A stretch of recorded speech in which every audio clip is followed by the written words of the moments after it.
নদীকে উৎসর্গ করে হলদিবাড়ি কোলাজের আয়োজনে তিস্তা নাট্যোৎসবের সূচনা হলো শুক্রবার। এই দিন প্রদীপ প্রজ্বলন ও উদ্বোধনী সঙ্গীতের মাধ্যমে তৃতীয় বর্ষ তিস্তা নাট্যোৎসবের সূচনা হয়। থিয়েটার ফোরামের সহযোগিতায় 2 দিন ব্যাপী চলবে এই উৎসব। এই উৎসব চলছে পূর্বপাড়া নিউ প্রাথমিক বিদ্যালয়ের প্রাঙ্গণে। প্রথম দিন নাটক পরিবেশন করে জলপাইগুড়ি কোড়ক হোমের শিশুরা। হলদিবাড়ি থিয়েটার সেন্টার এবং জয় মজুমদার অভিনীত নাটক মা আমি রবি ঠাকুর হতে চাই। আজকে তৃতীয় বর্ষ তিস্তা নাট্যোৎসবের প্রথম দিন। আজ এবং আগামীকাল 2 দিন এই অনুষ্ঠান হবে হলদিবাড়ি পূর্বপাড়া প্রাথমিক বিদ্যালয় প্রাঙ্গণে। আজকে আমাদের 3টে প্রযোজনা রয়েছে। একটি হচ্ছে জলপাইগুড়ি কোড়ক হোম, যে বাচ্চারা রয়েছে, শিশুরা যারা মানে আমাদের সমাজের মূল স্রোতে ফেরার চেষ্টা করছে, তারা নিজেরা একটি পারফরমেন্স করবে, নাটক, গান, আবৃত্তি। এটার পরে রয়েছে আমাদের হলদিবাড়ি থিয়েটার সেন্টারের একটি নাটক মনোজ মিত্রের হারানো প্রাপ্তি। তারপর শেষে রয়েছে আমাদের যে অ্যানাউন্সমেন্ট করা ছিল, জম্মু থেকে লাকি গুপ্তা আসছেন, কিন্তু তিনি বিশেষ কারণে আজকে আসতে পারেননি। আমরা ভীষণ দুঃখিত তার জন্য, কিন্তু তার যে পারফরমেন্স হওয়ার কথা ছিল সেই পারফরমেন্সটাই করবে তারই একজন শিষ্য, লাকি গুপ্তারই নির্দেশনায়।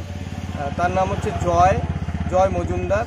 তিনি সম্পূর্ণ বাংলা ভাষায় রূপান্তরিত করে এই নাটকটি করছেন। একই নাটক, একই নাম, একই সব কিছু, শুধুমাত্র ভাষার পরিবর্তন হচ্ছে। সেটা ছিল হিন্দিতে, উনি জয় করবে হচ্ছে বাংলায়। বাকি যা ছিল সেই রকমই আছে। আগামীকালও 4টে প্রযোজনা রয়েছে আমাদের এই প্রাঙ্গণে। এটা খোলা মঞ্চ। আপনারা সকলেই জানেন তিস্তা নাট্যোৎসব গত 2 বছর ধরে হচ্ছে, এই বছর তৃতীয় বর্ষ। এই অনুষ্ঠানে কোনো প্রবেশপত্র নেই, কোনো টাকা পয়সা কিচ্ছু লাগবে না। আপনারা সকলেই আসতে পারেন, সকলের জন্য উন্মুক্ত আমাদের দ্বার। আগামীকাল কি রয়েছে? আগামীকাল 4টে পারফরমেন্স রয়েছে আমাদের। জলপাইগুড়ি থেকে জলপাইগুড়ি উজান নাট্য সংস্থা আসবে, তারপর আসবে জলপাইগুড়ি থেকে উজ্জীবন মাইম থিয়েটার, তারা মূকাভিনয় প্রদর্শন করবে। আমাদের কোচবিহার থেকে আসবে কোচবিহার অনাসৃষ্টি, একটি লোকআঙ্গিকে মাসান বলে একটি নাটক তারা মঞ্চস্থ করবে। এবং তারপর কলকাতা থেকে পুরুষোত্তম, সে পারফরমেন্স করবে হচ্ছে ক্লাউনিং।